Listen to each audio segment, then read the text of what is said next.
administrator and political activist and columnist. He was former public administrator. Some of his achievements as administrator include rehabilitation of 8,000 families in Vizag who are displaced by the steel plant, and large-scale irrigation projects like a 2 lakh acre dry land irrigation in Prakasam district. Later, he resigned from IAS and has since then has been leading the Lok Satta movement against corruption and world politics. Under his able leadership, Lok Satta played a prominent role in achieving electoral reforms and Right to Information Act and several other reforms. Dr. Jayaprakash Narayan is presently a member of Andhra Pradesh Legislative Assembly, and his party has branches in 5 states and contested in 3 states. And he also coordinates with several overseas organizations like Federal Democratic Reforms India and People for Lok Satta. As part of People for Lok Satta Rejuvenate campaign, he is presently touring several cities in United States and advocating some of the solutions to the challenges India facing, like proportional representation, local government, NRA voting rights, and NRA role in Indian politics. Thanks, JP Garu, for making time in his busy schedule, and thank event organization team for making this happen. Without no further delay, I invite Dr. Jayaprakash Narayan. Sorry for initial trouble.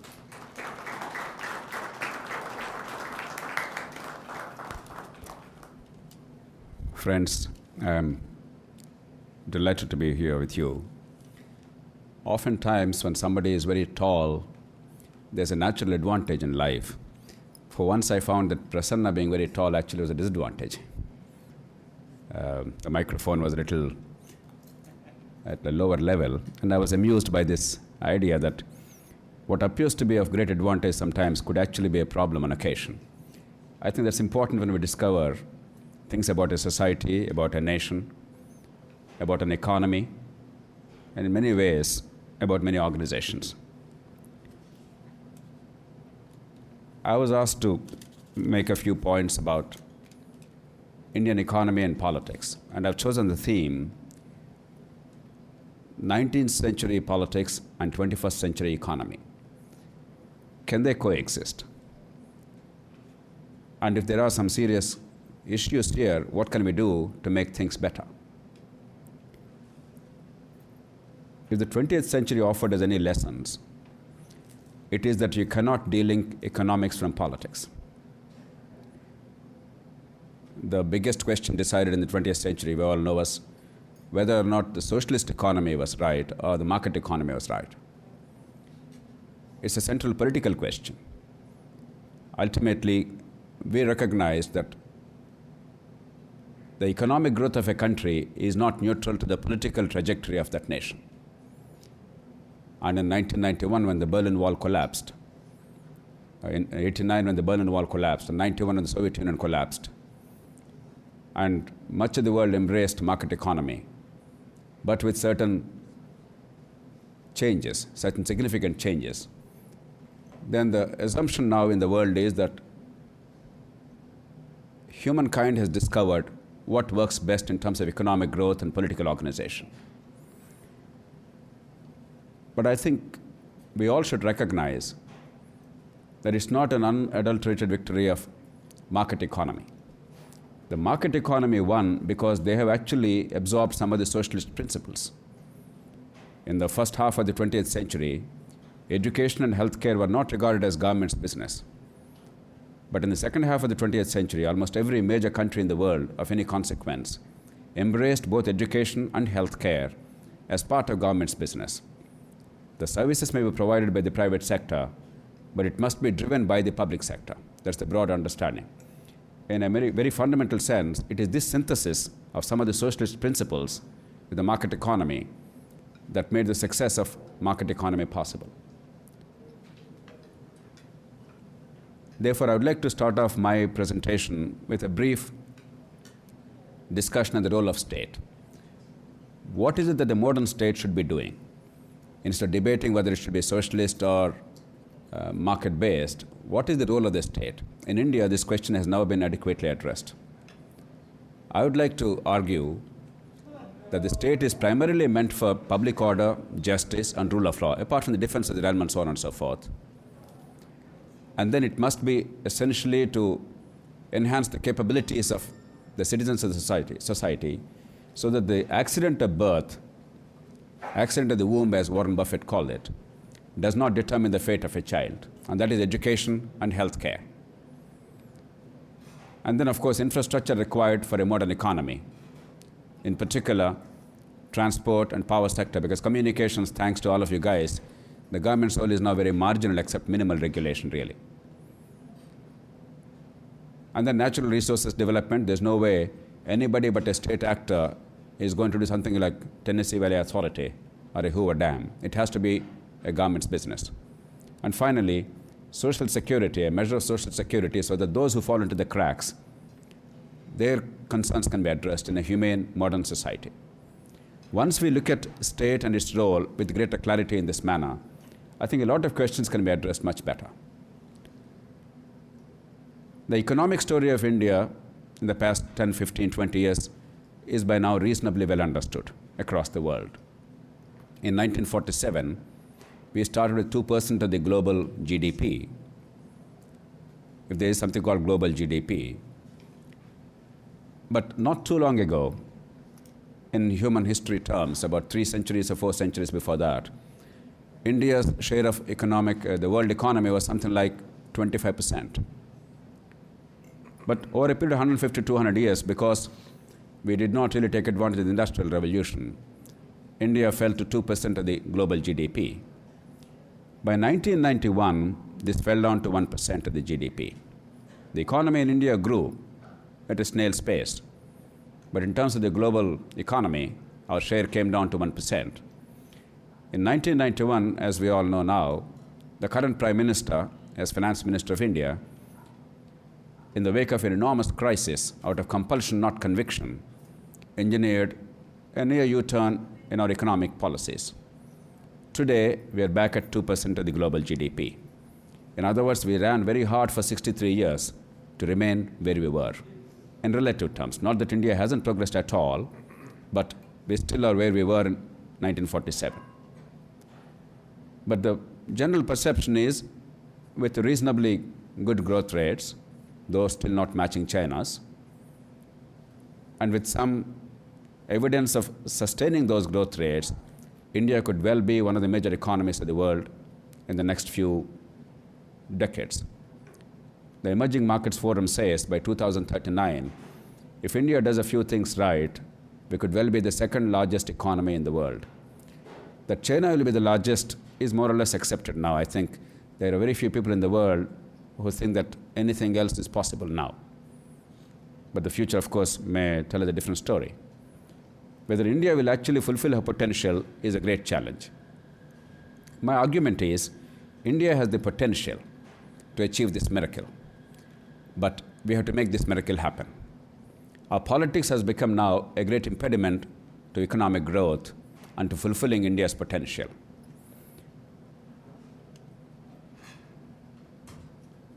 If you look at politics of India in the past 60 years, there's a huge success story. At one level, India is the first country in the world to embrace universal adult franchise on the first day that the Constitution was written.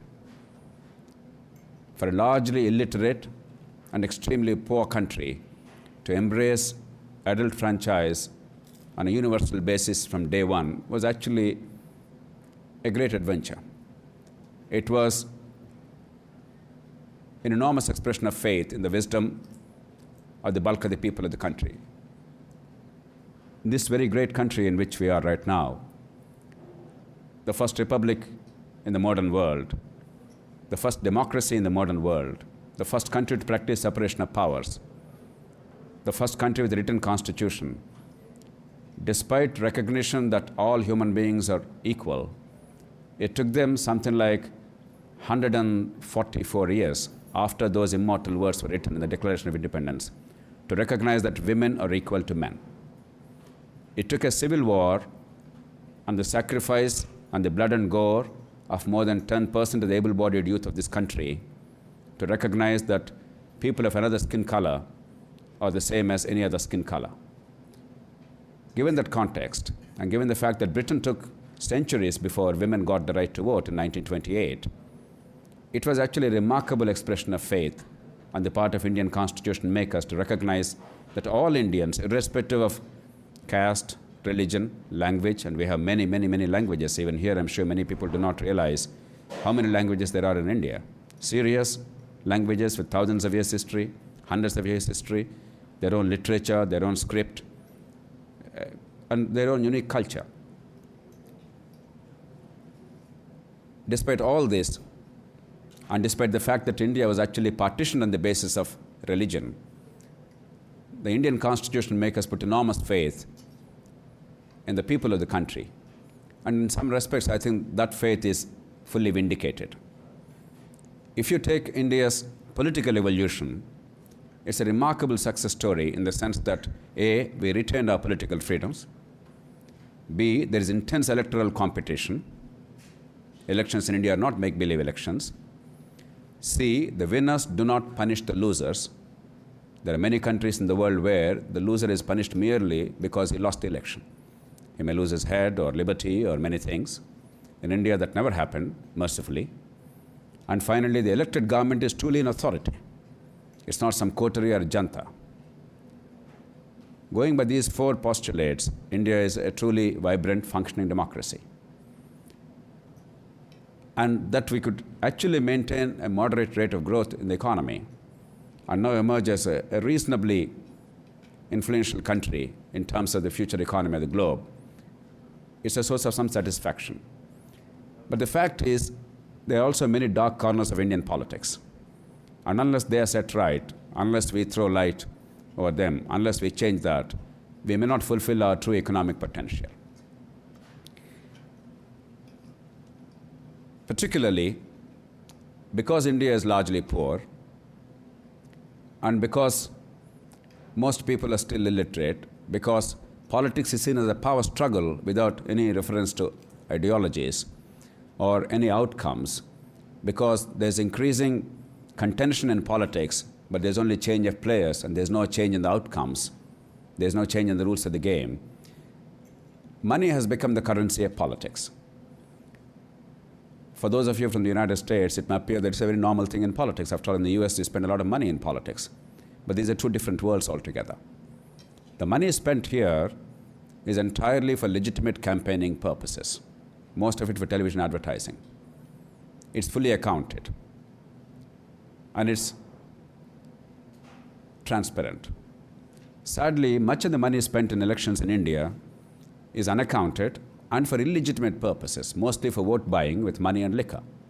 So the market economy actually works in politics of India. And that's what ought to be changed. The second perversion of Indian politics is, in a country of abject poverty, it's very easy for the governments to seduce the voters, offering them all kinds of freebies, unsustainable in the long term, very detrimental to public good. But in the short term, there's always a way of persuading the voter that a free power, free color television, free rice, and every month some amount of money, irrespective of everything else, that will be given once the government assumes office. I'm not mentioning these things as casual. These are all real sops offered in India by political parties. Some of them actually were delivered. There's a state of Tamil Nadu where every family was offered a color television, and they were actually delivered in a significant measure. I don't know how many were delivered finally, but millions of color televisions were delivered by the elected government as part of the promise that they made to the electorate before election. So increasingly, parties are resorting to this kind of thing, taking advantage of the poverty. The third is, of course, in a very diverse country with many primordial loyalties, it's very easy to divide people on caste, region, religion, and language, and mobilize them as voting blocks without a sense of what's in it for me if I vote for this party or that party, because there's no sense that any party would make any difference, and therefore there's only emotional purchase available. Once we have these three attitudes in politics, which are increasingly dominant in the mainstream political parties, we have a serious crisis. We have elections, We have peaceful transfer of power, we have fierce contention, we have liberty, but the electoral outcomes are simply not what India needs. And that's what ought to be changed.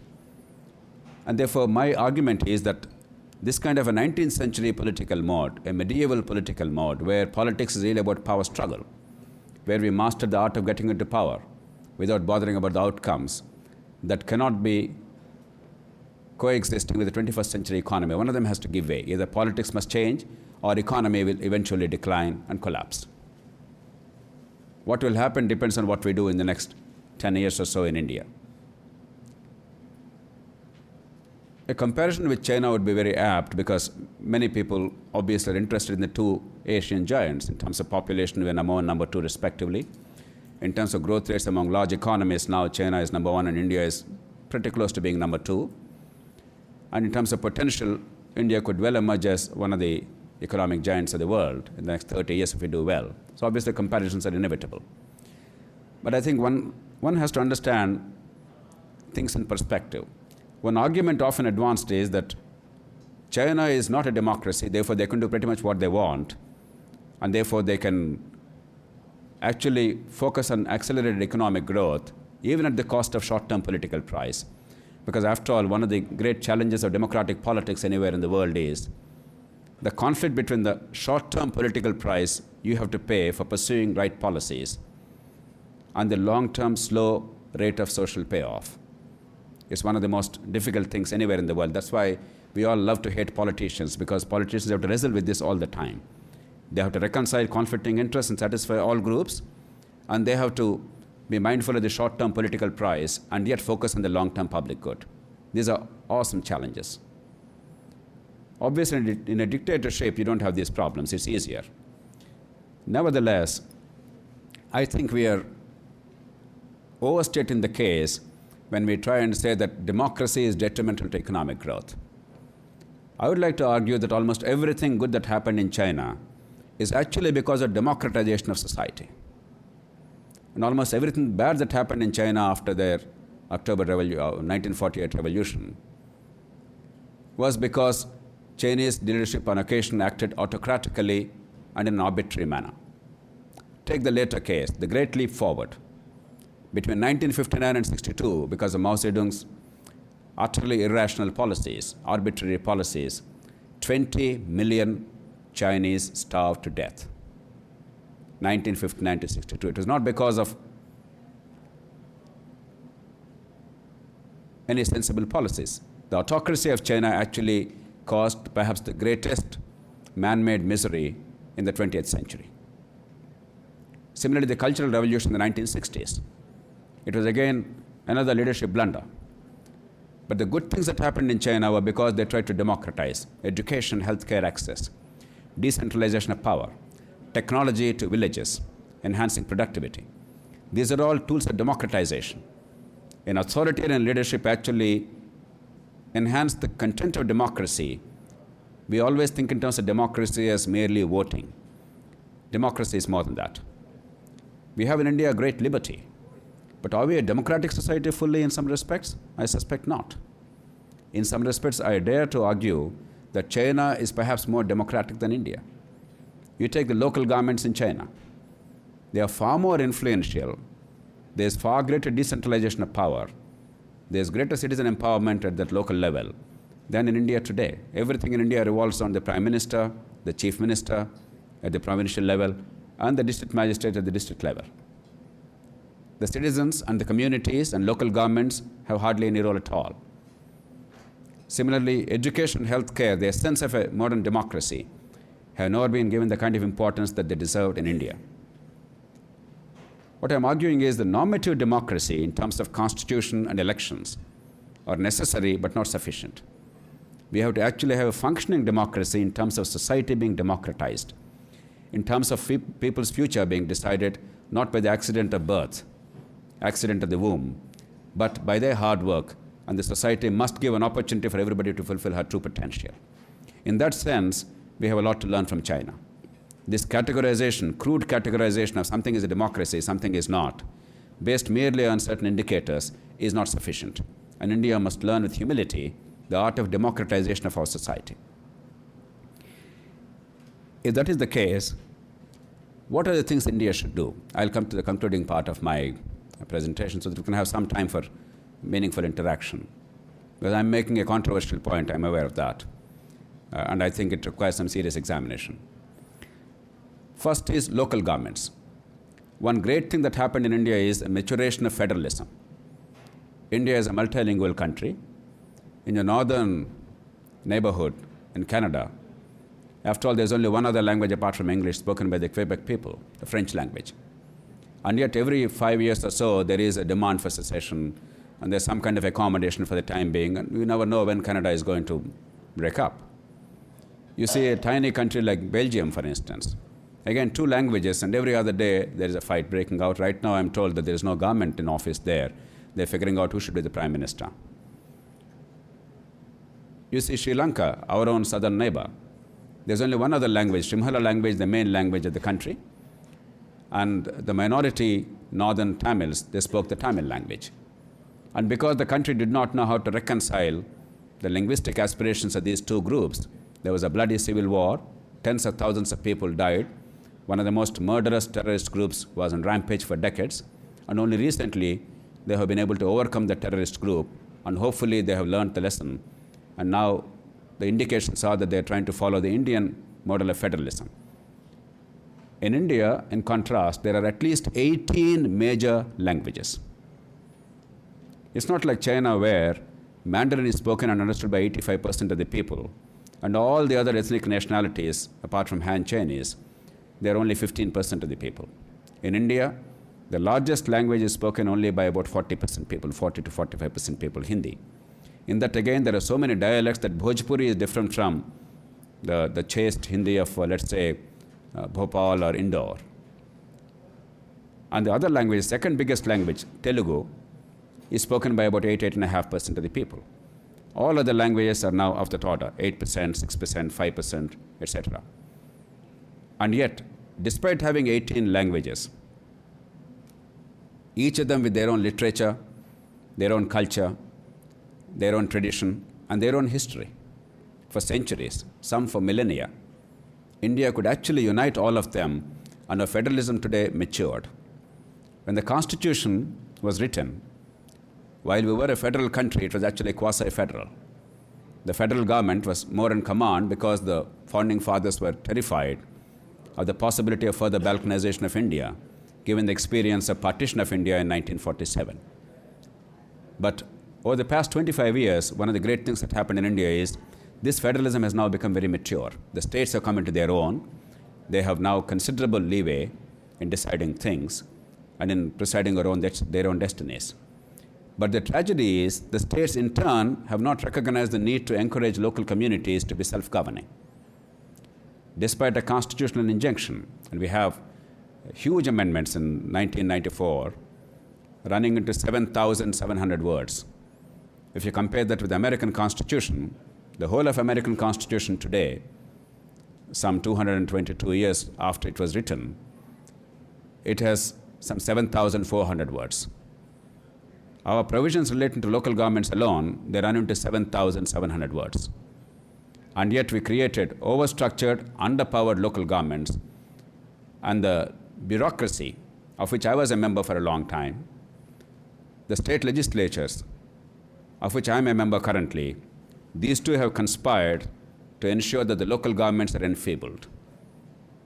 There is absolutely no desire in India to really empower the communities and to see that the people can preside over their own destinies. Unless India recognizes the merit of decentralization in a very complex and vast country, we will never be able to deliver services. Without local government empowerment, you cannot have a linkage between authority and accountability. You cannot have a clear understanding in the minds of the people between their vote and public good that results from that. And most of all, you cannot have a link between taxes and services rendered. And therefore, there will be always a reluctance to pay taxes. In India, tax avoidance is a national sport. I'm sure many of us dislike to pay taxes. But in India, we really elevated that to a very high quality sport. Our tax GDP ratio, even today, is only about 18%. That means only 18% of the GDP is collected by any government at any level, federal, local, or state, towards taxes. Compare that with the United States. It's about 40% in this country. Go to Europe. Most countries are 50%. Some countries are 60%. Now, we may not have to go to 60% and 50%, but to actually have a decent functioning state to fulfill its responsibilities, the tax rates must go higher. There must be greater tax compliance. That will never happen as long as the bulk of the people of India do not see the link between the taxes they pay and the services they get. And therefore, there will be always a move towards getting something on the quick. There will be always a desire for short-term maximization. Let me get some freebie, this rice or this free power or this free color TV, because I know this is something tangible that I get. And I don't know what else I'll get anyway. Therefore, that's all I expect from politics, and let the country be damned. If that is to be changed, people must see where the tax money is going, and they must understand the alternative uses for the tax money. For all these reasons, we have to empower the local governments, the way, for instance, China, despite being an autocratic regime, has actually been trying to do. The second major change required is rule of law. Normatively, India has an impeccable system of rule of law. The judiciary is independent. The Supreme Court is pretty strong, perhaps not as strong as the United States, but next to US, probably our judiciary is the strongest in the world. We have many independent constitutional organs, like the Election Commission, the world's most powerful election commission, the electoral oversight body, and many other organs. But nevertheless, the rule of law is pretty weak. The norms are different from the practice. The police are entirely under the control of the political executive in almost every state of the country. We cannot even conceive of a situation like that happened in Illinois state in your country, when Rod Blagojevich, when he tried to sell the senator's appointment for a prize, he was promptly thrown out of office. He is probably politically buried forever, and he may even go to jail. If you applied that standard in India, I'm afraid about 95% of us would be found wanting. And unless we actually create a system where there's a fierce independence of the crime investigation authority, anti-corruption agencies, and independent prosecution, and speedy justice. Our justice system is independent, but it's very, very slow and ponderous. I don't want to go into details as to what needs to be done. There are simple, elegant answers to that. I myself, as a member of the Administrative Reforms Commission, have specifically come out with a series of proposals to bring about significant changes within the bounds of our Constitution. So the answers are evident, but we have to actually apply them so that the culture of VIPs, very important persons, the culture of cronyism, the culture of patronage, the culture of those in power determining all outcomes, even in justice system, and even in terms of crime investigation, unless we change these things, we are in serious trouble. After all, the strength of a market economy is that the market operates equally for everybody. It's a level playing field. And if the contracts are not honored, if those in power decide what will happen, who the next billionaire is going to be, and those who actually do business in India are worried about how to enforce the contracts, then obviously there will be a serious setback to businesses. The third big change we require is to fight corruption. Corruption is obviously prevalent in many countries. Blagojevich case shows in America is no exception. But in countries like India, it's ubiquitous. It is universally believed that if you want to do business in India, you have to be corrupt.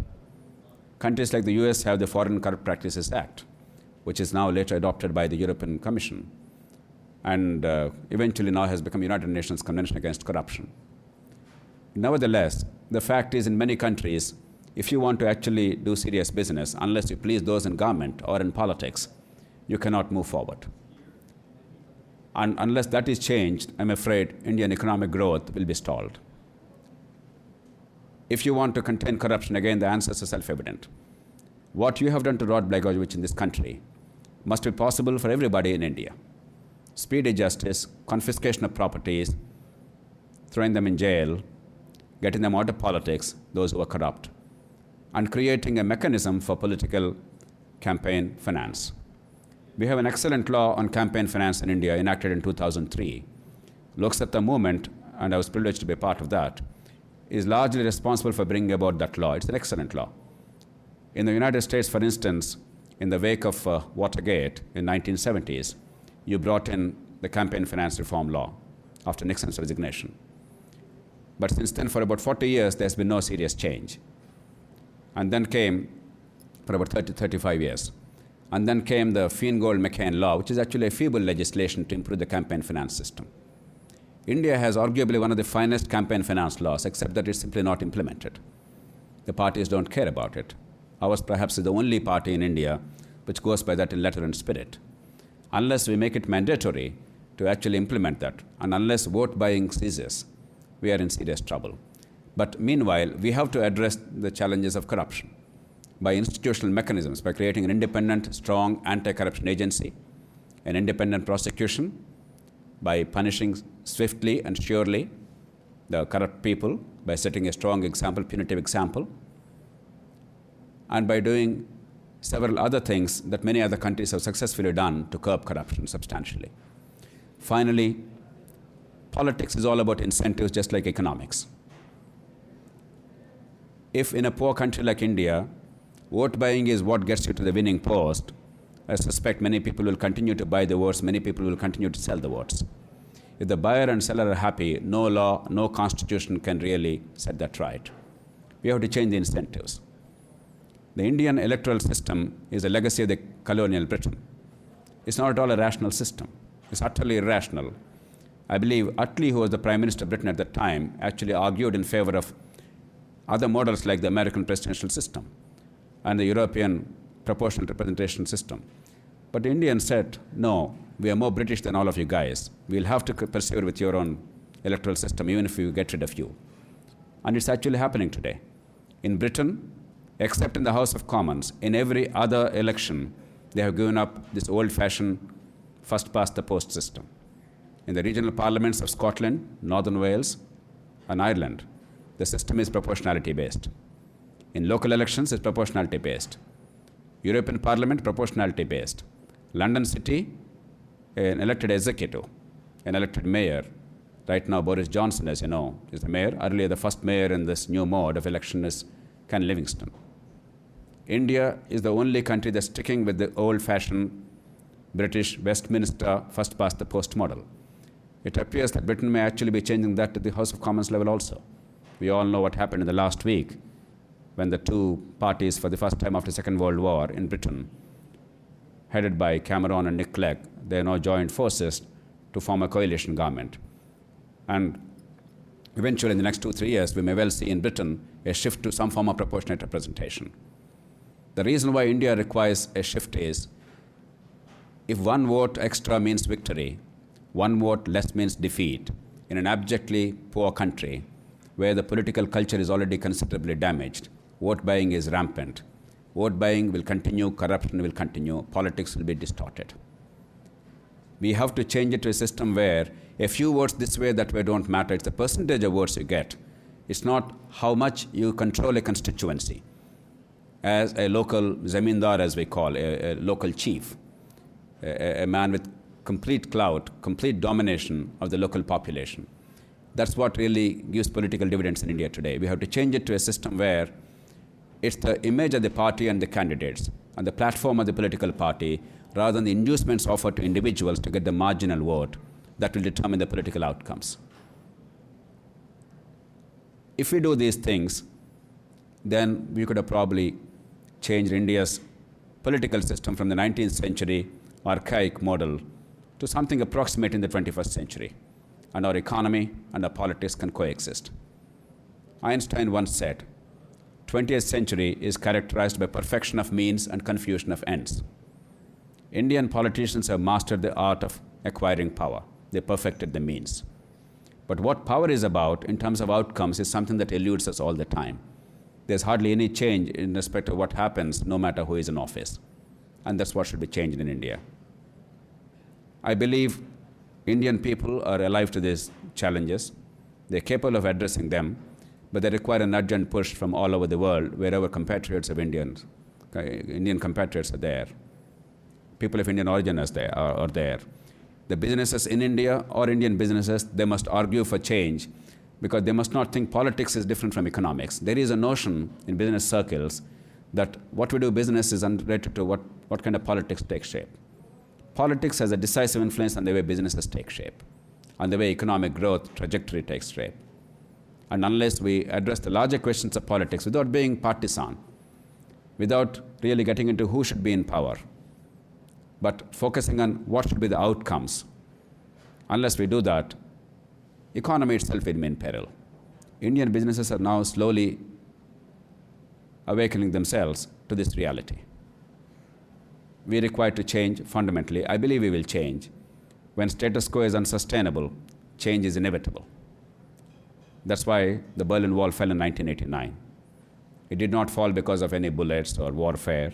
It fell because the people voted with their feet, because they could see the contrast between what's happening across the borders, across the wall, and in their own society.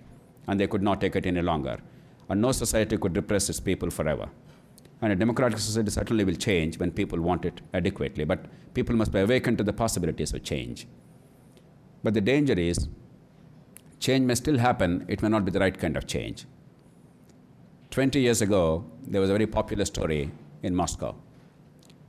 I believe hundreds of people were queuing in front of a ration shop for a few crumbs of bread in Moscow city on a bitter, biting, cold winter morning. They waited and waited, but there was no bread in sight. One young man lost his temper after some time. He said, "I'm sick and tired of it. I'll go and kill the general secretary in Kremlin." And he stormed off in protest. The others still waited patiently because there was still the midnight knock, there was still the secret police, the Gestapo or whatever they called it in Soviet Union. There were still the concentration camps, the gulags. Therefore, they all waited very quietly and patiently. This young man came back after 2 hours. The others still were waiting, and there was no bread in sight. They all gathered on him and asked him, "What happened? Have you killed the general secretary? Is there a riot in Kremlin? Can we rob this store now? Our children are hungry at home. Please tell us what happened. What happened?" This young man said, "I went there to kill the general secretary, but there was a much longer queue waiting there." This story was recounted in every single household of Soviet Union, in all the 15 republics at that time. People laughed about it, but they did nothing about it. Change did come in 1991, but not the kind of change any Soviet citizen wanted. Change will always come. It will always overtake us eventually, every society. The challenge is it the kind of change that we all need, we all desire, and that will be positive? Or is it a change we'll have to submit ourselves to and pay the price for? That's the challenge facing Indian people, Indian politicians, Indian civil servants, and Indian businessmen. I believe we are capable of rising to the challenge and fulfilling our potential and becoming one of the great economies and one of the most moderating influences in the modern world, in a complex, ever-changing, unpredictable world. But only if we set our house in order today. And I believe the stakes for the world are as great as they are for India, because what happens to 1/6 of humanity cannot but impact the rest of the world. And I believe the rest of the world is actually waiting for this caged lion to really find its own feet and find its own direction. And I believe ultimately 21st century economy and 21st century politics will coincide and show the way to many other countries in the emerging economies which continue to believe that economic growth and political freedom cannot coexist. We have to prove that these two can and must coexist. The challenge in that sense is fundamental and it's human. Thank you.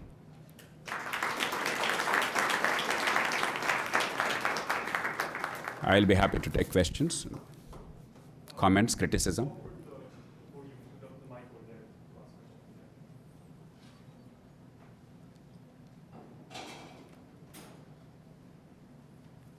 Do we have a caller microphone? No? Okay, it's all right. Thank you very much for a great talk. I think you said it perfectly when you said, we've perfected the means, but not the ends. One of the things I find common in Indian politics is there is rationality. There is no rationality in the structure. There is a structural deficit when it comes to reason. For example, take that Tamil Nadu TV promise. There was no motivation to actually say, okay, we are promising a TV for every household, but this is what it's going to buy us. Or, for example, even if you take the Supreme Court, right? Right now, the new Chief Justice came up, and I mean, like, he took office. First day, 29 minutes, he cleared 35 cases by simply dismissing most of them. And the thing is, I mean, all these things are quite arbitrary. And the reason why that is before somebody, like any official, any organization, any body does something, there is no requirement or motivation to say why they are doing it, what is the purpose, what is the measurable goal they are trying to achieve, any of that. I wonder if you could speculate on what could be done to promote that kind of. It's a good question. I'll address each of these briefly so that we get a sense of what it's about. Take the Supreme Court. Normatively, the Supreme Court is supposed to function like the American Supreme Court. But we bungled even in the initial stages, to be fair. Instead of making it a constitutional court, which it ought to be in a very large federal country, we made it also an appellate court on practically everything under the sun. And also we gave it original jurisdiction on certain issues. The net result is, in the United States, in your Supreme Court, typically about 100 or 150 cases, I may be wrong by an order of magnitude of 10-20%. Only that many cases are taken every year. And they are heard continuously by all the 9 justices. And at the end of the year, if there are some 25 cases never heard, they are all set aside because they'll come another day. A constitutional court doesn't have to see everything under the sun. Whereas in India, typically every year we have tens of thousands of cases going before the courts, and therefore the courts have to be very arbitrary, as you said. Supposing we create, very much like in the US, federal courts of appeal, for appeals over the high court judgments at the state level, and then have the Supreme Court only as the constitutional court, as it's basically envisaged, then the problem would be substantially addressed. Right. So there are very simple answers. In fact, K.K. Venugopal, a very distinguished advocate and jurist, has very strongly argued for this recently in a brilliant two-piece article in the Hindu. And I complimented N. Ram, the editor of the Hindu, for actually raising the debate. And I believe we have to look at these issues.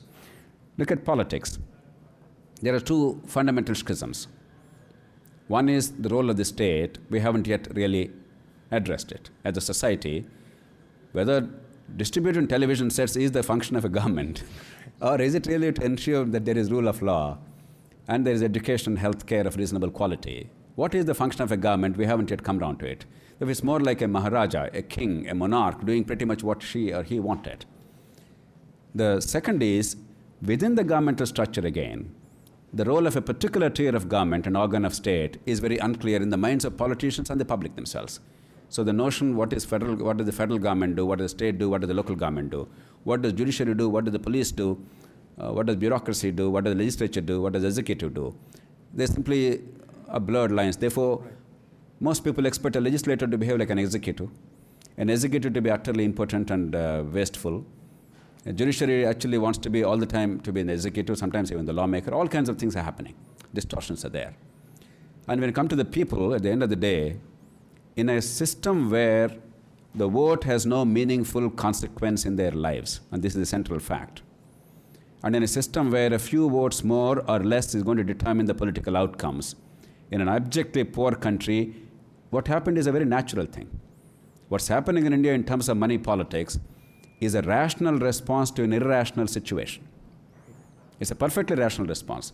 I mean, if I were a citizen, if I know that nothing probably of any consequence will happen in terms of the outcome in the election, then I would try to maximize my short-term gain. Right. And if 1,000 rupees or 2,000 rupees is offered per vote, and this is not an absurd figure, it's a very real figure in India, in several states, particularly Andhra Pradesh, Tamil Nadu, Karnataka, etc. In an abjectly poor country, that's big money. And therefore, I try to maximize my short-term gain. Or else the freebies after the election, the free power and free color TV.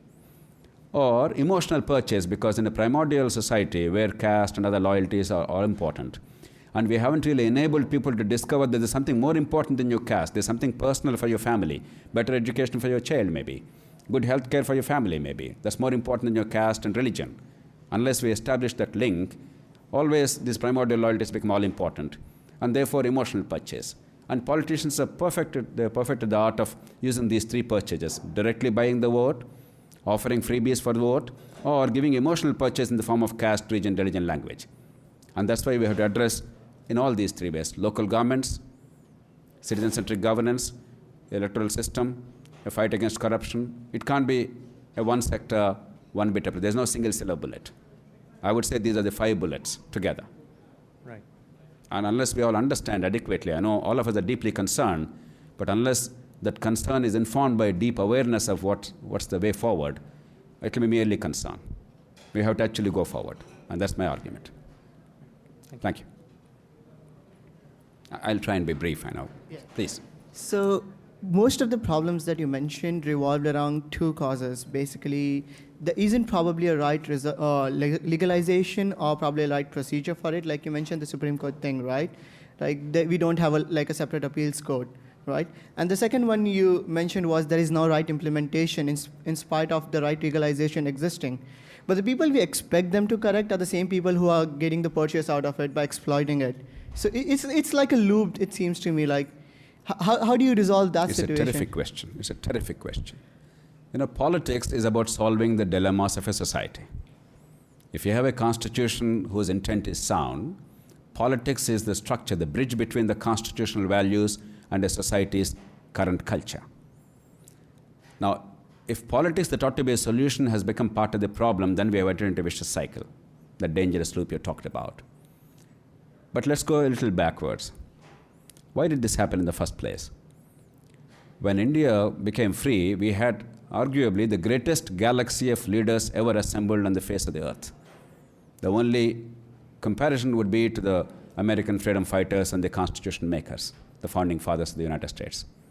There is no other episode in history when such a galaxy of liberal-minded, well-educated, deeply committed, great leaders came together with a common purpose to build a nation. Post-independence, for some time again, that class played a role. But subsequently, the best and the brightest in society, they have given up on politics. They have thought that they would pursue their own personal goals, which is, after all, their right. That's what life is about. But at the cost of public domain. A vacuum is left, and the scum of humanity increasingly filled that. Or bad practices simply took over. In politics too, like in economics, a Gresham's law operates. Bad politics always drives away good politics. So the answer really lies, in order to break this deadlock, this logjam, in the middle classes, the educated people, the young people who are forward-looking, recognizing the centrality of politics even to economic future of the country, and playing a role. Everybody doesn't have to simply give up everything and then go and become a martyr or a reformer. Everybody can't go and become a contestant. But we all have to play creative political roles as citizens, from registration for voting to voting sensibly and definitely, to mobilizing other people to think rationally, to pursuing rational policies, to enhancing the quality of public discourse, to everything that is required to really make a democracy healthy. Look at the United States, the way for 1 year there was a massive debate in this country on the healthcare policies. And even today, perhaps the last word is not said. And there's going to be an election in the next few months, and maybe people will have a chance to speak up. And I'm sure there'll be a sequel to that. That is the stuff of politics. In India, I don't recall, I'm sure none of you can recall, a single instance when a prime minister ever addressed the country on a single issue of, say, how to educate our people, how to improve the quality of health care, or anything else for that matter. So we have to redefine politics, and unless the middle classes are deeply engaged, and unless they learn the art of pursuit of personal goals along with pursuit of public good simultaneously, we have a problem. Because somewhere we have to break this logjam. Politicians, there's no point blaming them. We all love to hate politicians. Everybody, even in the United States, everybody loves to hate a congressman or a politician. It's a normal democratic skepticism. It's a good, healthy thing. But that doesn't solve the problem. You can improve politics only by better politics and more politics, not by revulsion of politics. Thank you. Dr. JP, thank you for coming here. You said politics are intertwined with money, but not only that, in India, they're also intertwined with violence. So where there should have been a competition of ideas, it's being replaced, or it's already is replaced by competition of rhetoric. So what I wanted to ask you is about a specific instance. How do you think the Telangana issue should be handled, and what is your party's stance on that? Okay, I knew this question would come up in some form or the other. And I'm sure another question will come about reservations. I'll be surprised if it doesn't come up. You know, we love polarities in India. We love a yes or no kind of an approach. But we have to be a little more sensible and practical about dealing with these matters. As I said before, our federalism has matured remarkably. One of the great success stories of India is our federalism. In the past 25 years, there's been a sea change in federalism. We can be very justly proud of that. It's the only great example of a truly diverse society that manages federalism after the United States. In some ways, much more miraculous than the United States because we have such a vast linguistic gulf, apart from poverty, etc. Nevertheless, in a complex federal polity, we are going to have these issues coming up. But we must not do the short of that. And this whole notion that creation of a Telangana is a disaster or it is a solution, it is a cure. Both are very dangerous. It's neither a cure nor a catastrophe. We must take it in our stride. It's a practical political arrangement some people are seeking. Now, how practical is it? Is it the best way forward? Is something that the nation must slowly debate and come to terms with it, because the implications are not going to be merely regional or limited to one state. They're going to apply to the whole country. If language is not a marker, in a country where every non-Hindi state has one state, one language principle, what will be the new marker so that in Tamil Nadu or in the northern part of the country or eastern or western part of the country tomorrow demands now crop up, how we deal with that will depend on what kind of markers we decide. There's nothing wrong in having markers. Like in the United States, in some parts, you can simply say, I will take this parallel and I'll take this vertical, and that's it. I don't care how the state is created, but this is my state. There's nothing wrong with that. That's what India wants. But we must have some uniform principle. The second is the first part of India where a region which is host to the capital city, unlike in the United States, the capitals in India are not only politically centralized, but also economically centralized, demographically centralized, the hubs of economic growth. That region is now seeking to have a separate statehood. Until now, it's the far-flung regions away from big cities that wanted a separate statehood. Now, when economy is increasingly concentrated around big cities, what is the way we address that? Because what happens here could happen tomorrow in western Maharashtra with Mumbai, northern Tamil Nadu with Chennai, southern Karnataka with Bangalore, or some other state with some other capital city or big city. We have to realize, we have to recognize that there is an issue here and find a way of resolving that issue. Once we do those two things, it doesn't matter what we do. We can, because it makes no difference. The real answer lies in local governments, not in one state more or one state less. Neither integration nor separation of a state is going to change anything monumentally. It's just going to create one more chief minister and a cabinet. Nothing more. Yeah. Since I am the last question, I'll actually ask two questions. Okay. My first question is about the distinction that you drew about the Chinese ground level democracy versus our normative democracy in India. I read a book by Fareed Zakaria where he kind of drew a distinction between democracy and rule of law. And he said that rule of law is equally or more important than actually elections and other external characteristics of a democracy. But I don't think that rule of law actually exists at ground level in China either. They don't have even the property rights, even though they are not strong in India, they're probably stronger in India than in China. So I would like to have your thoughts about why does this work in China. That's question number one. Question number two is about the Maoists in insurgency in India. Even people like Arundhati Roy are coming out saying that because of this abject failure of governance in the areas in which Maoists are out there, violence might be the only answer that the people there might have against the Indian Good questions, state. both. So I don't agree with it. I don't agree with Arundhati Roy's point of view, but I would like your thoughts. First about Fareed Zakaria and China's rule of law and absence of it. Now, when I made a comparison between India and China, it is just to caution the Indian scholars and others who consistently argue that we are so democratic and wonderful that we have nothing to change. It is not to argue that China is better than India in that respect. That would be a foolish argument. All I'm arguing is that there are facets in Chinese governance which are perhaps more democratic than in a liberal, free Indian society. Over-centralization has been our bane. Decentralization has been their strength. Decentralization, by definition, is a democratization, a tool of democratization. In India, we have not yet done it. Obviously, rule of law is far more deficient in China than in India. In India, the instruments of rule of law are really very strong. They're there. The delivery is weak for a variety of reasons. We have to now set that right. But otherwise, the acceptance of rule of law as a notion, as a norm, or the instruments of rule of law, the constitutional and legal instruments of rule of law, we are ages ahead of China. There's no question. But still, we have to set some things right. Obviously, what we have to demonstrate to the world is that freedom and economic growth are compatible.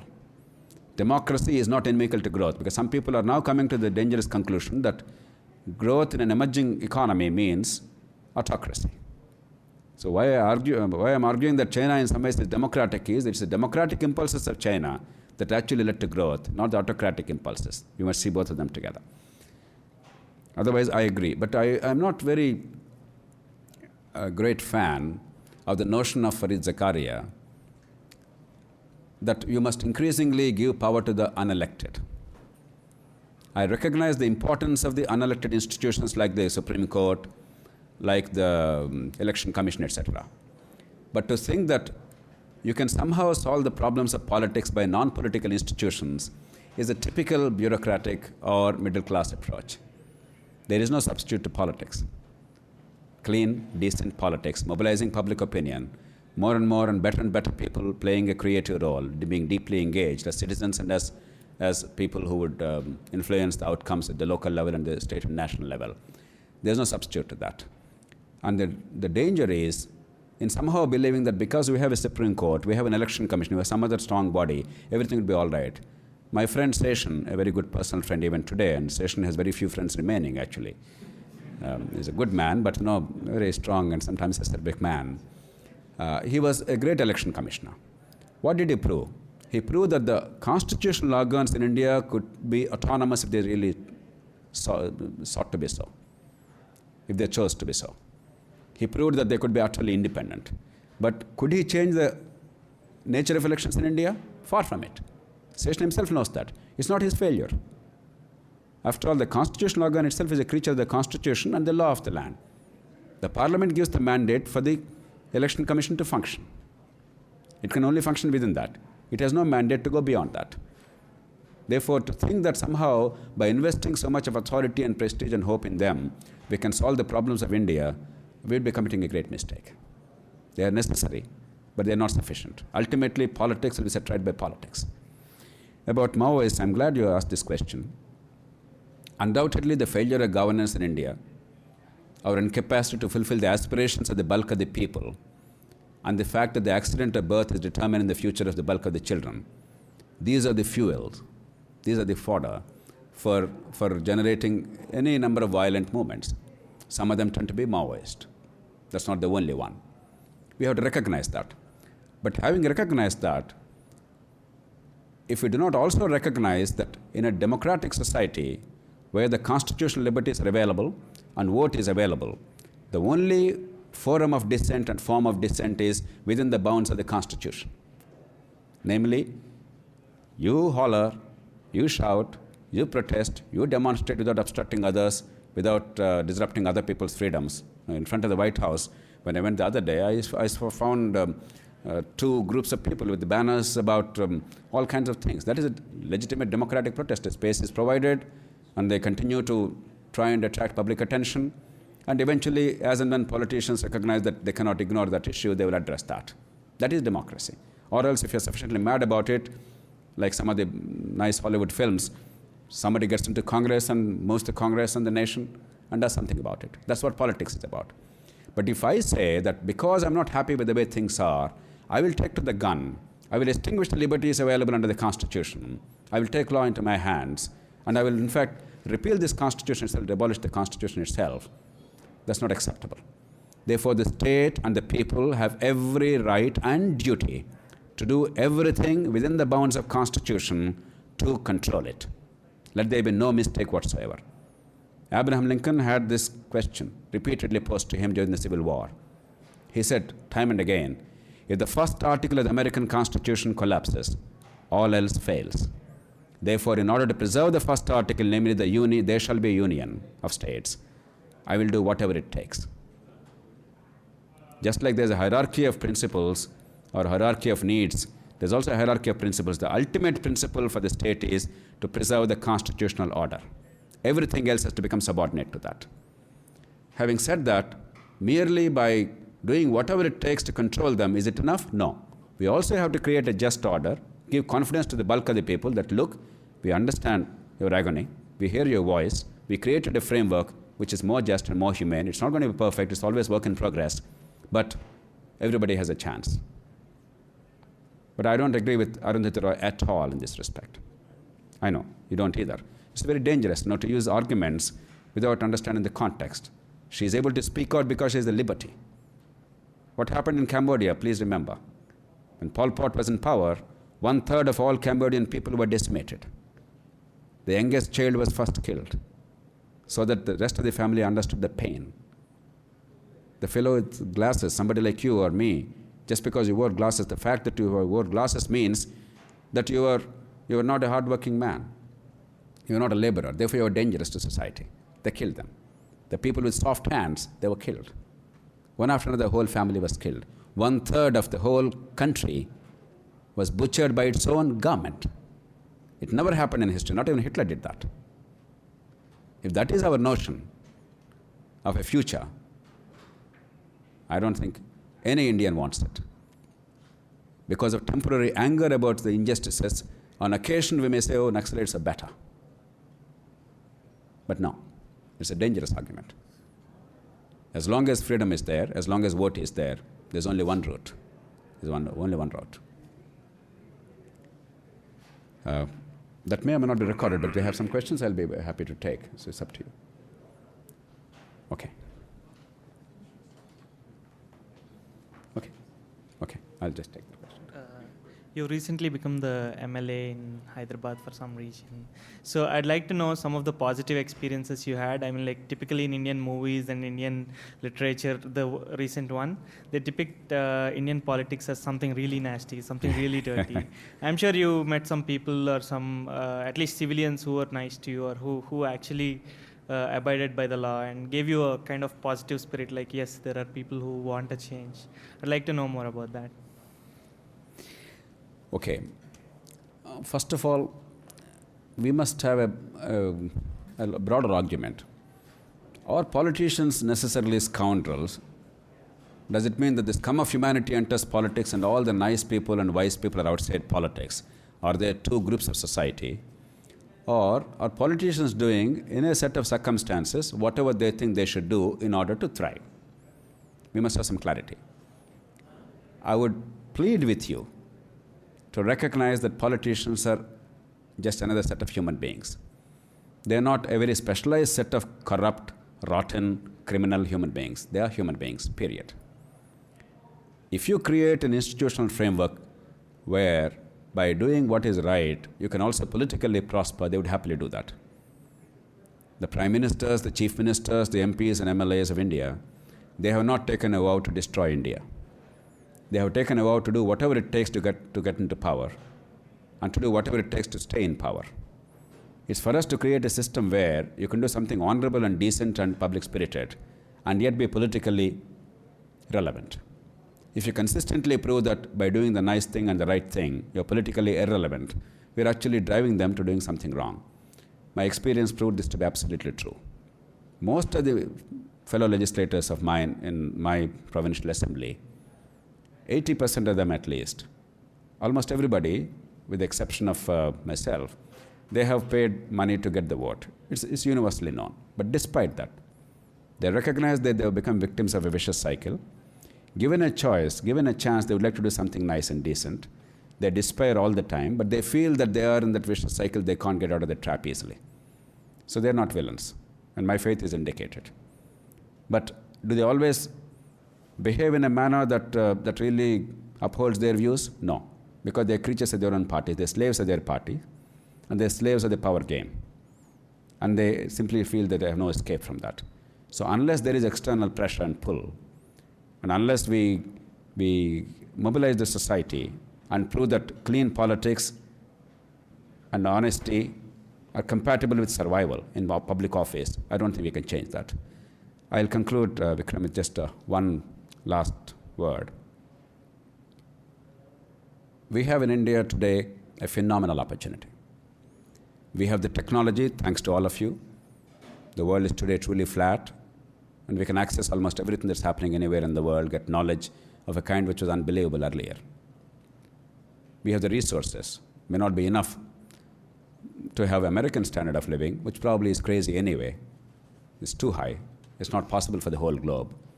But we have enough resources to be able to fulfill all the basic needs of Indian people and to give opportunity for us to fulfill our potential as a country. What we lack are institutions. What we lack is the right kind of politics. And without these institutions, technology can be transplanted easily. Institutions take a lot of nurturing. Institutions take a lot of public pressure. Institutions take the middle classes and the educated people to be engaged deeply on a sustained basis. What I'm arguing is, let us be engaged because it's our future that's on the line. And in a fundamental sense, the mankind's future that's on the line. There's no reason for cynicism and despair at all. On occasion, things appear to be exceedingly difficult. But there are forces of change. The young people are increasingly confident. They believe that they can change the country. They're idealistic, whether they live in India or abroad. The economic growth itself is actually spurring forces of change in the country. It's going to make many people ask uncomfortable questions. And the communications revolution that all of you have heralded is reaching India also, many Indians, including the ordinary poor rickshaw pullers and headload workers. And all these will ultimately bring about a fundamental change. But the question is what direction of change it will take. That depends on what we do now. That's why I gave you the Moscow example. If we do the right thing together today, if we give confidence, then that change will be the right one. Otherwise, change will anyway happen, but not necessarily the right one. I ask of you, in our own enlightened self-interest, in the interest of India, and in a larger sense in the interest of the broader humanity, we owe it to ourselves to make a difference to the way the Indian political trajectory takes shape. Thank you very much.